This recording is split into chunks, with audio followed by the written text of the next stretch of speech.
Oke guys, siapa yang di sini nggak tahu Toyota? Pasti semua orang tahu dong Toyota. Cuman pasti banyak yang nggak tahu juga kalau sebenarnya Toyota adalah perusahaan dengan utang terbesar di dunia, mencapai 186 miliar dolar. Kalau dirupiahkan tuh 1.500 triliun. Dan faktanya hampir tidak ada perusahaan besar di dunia ini yang tidak memiliki hutang. Tapi kenapa ya? Perusahaan yang makin besar, utangnya juga malah makin besar. Dan banyak orang yang melihat sebenarnya kredibilitas itu tinggi kalau sebenarnya nggak ada utang. Tetapi nggak sedikit juga orang malah ngelihat kalau utangnya makin besar berarti kredibilitasnya semakin tinggi.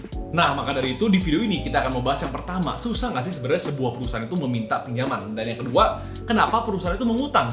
Yang ketiga, gimana caranya kita bisa mengukur apakah utang itu udah kebesaran atau enggak? Dan yang terakhir, kita juga akan bahas lebih baik kita cari dana pinjaman atau dana dari investor untuk memulai bisnis kita.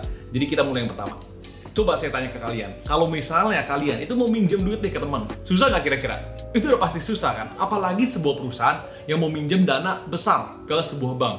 Pastinya akan susah juga. Kalau misalnya perusahaan itu berbentuk badan hukum PT, dan kalau misalnya PT ini tuh punya utang 500 miliar misalnya ke bank, dan di tengah jalan, ini perusahaan bangkrut, tidak bisa bayar lagi.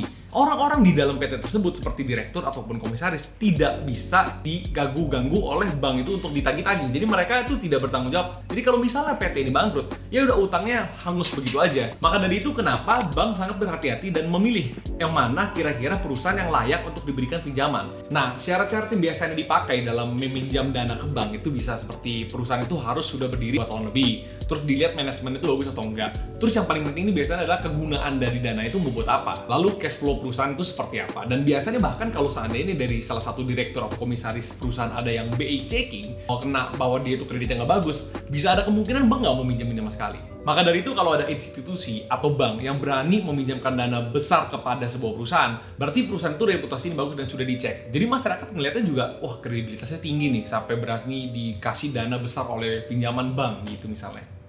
Nah, selanjutnya kenapa banyak banget perusahaan yang mau berutang? Nah, ada beberapa faktornya. Dan yang pertama, itu untuk meningkatkan daya ungkit atau bisa dibilang leverage. Anggap kalian ada project yang memerlukan dana sampai 1 miliar rupiah, tetapi uang cash di perusahaan kalian itu tidak sampai segitu.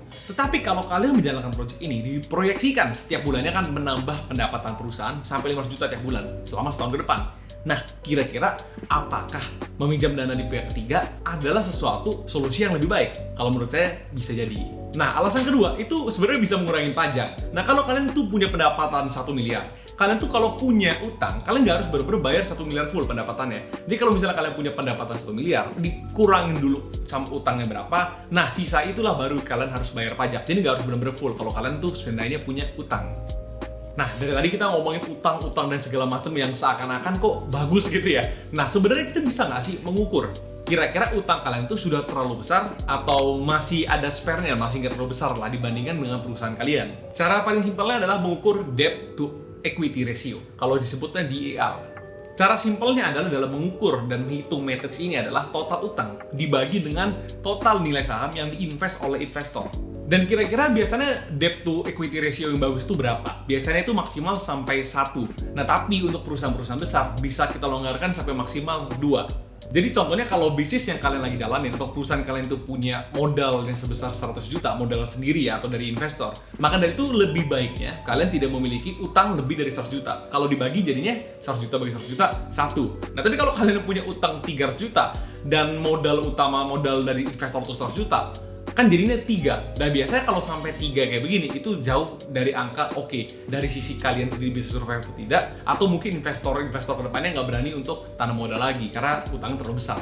Nah, balik lagi ke contoh pertama kita tadi, Toyota. Setelah saya riset, DER dari Toyota adalah 1,1. Yang berarti, Toyota itu memiliki utang sebesar 180 miliar lebih.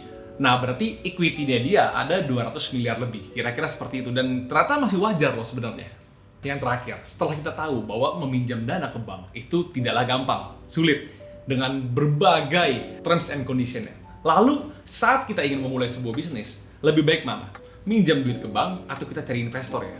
Nah, sebelum kita bahas mengenai investor ataupun pemberi pinjaman, saya mau kasih kalian solusi dulu. Kalau kalian itu sebelum ke sono, sebenarnya bisa lo mulai dengan cara bootstrapping. Nah, mungkin udah banyak yang tahu lah, apa itu bootstrapping. Intinya kalau kalian mulai bisnis, kalian itu bisa memaksimalkan sumber daya yang dimiliki oleh masing-masing orang saat memulai bisnis. Misalnya si A punya kamera, si B punya laptop, si C punya dana atau punya ruko. Maka dari itu kita bisa bersama-sama untuk start bisnis kita. Yang penting bisa mulai coba riset market, bisa mulai coba bikin produk kecil-kecilan, dan mulai jual kecil-kecilan dulu. Baru kalian bisa lanjut ke next step.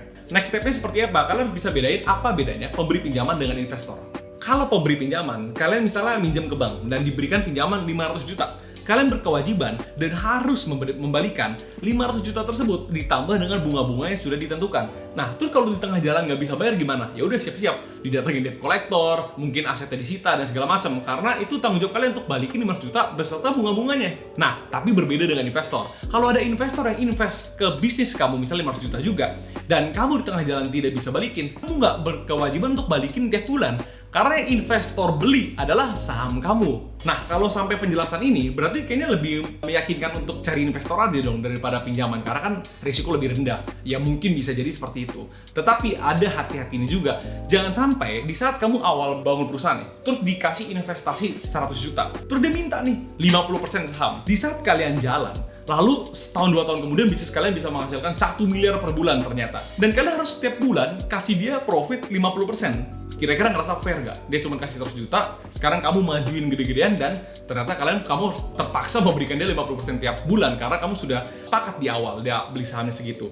Jadi nggak fair kan? Sehingga kamu dari awal lebih baik menurut saya mulai kecil-kecilan dulu untuk bisa mengetahui kira-kira valuasi perusahaan kamu itu berapa. Kalau saran saya lebih baik begini, yaudah deh Pak, saya mintanya 50 juta aja, tapi saya kasihnya cuma 10%. Kenapa? Sehingga kamu masih ada spare 90% saham yang bisa kamu gunain untuk fundraising berikutnya. Nah, kalau misalnya di setahun 2 tahun kemudian ternyata bisnis kamu maju, dan kamu beneran nih nyampe 1 miliar deh tiap bulan omsetnya, maka mungkin sekarang kamu bisa jual 10% lagi, tapi nggak 50 juta kayak setahun 2 tahun lalu, tapi mungkin bisa di angka 500 juta, dan seterusnya. Jadi usahain di saat awal memulai, jangan menjual saham kalian terlalu banyak kepada investor.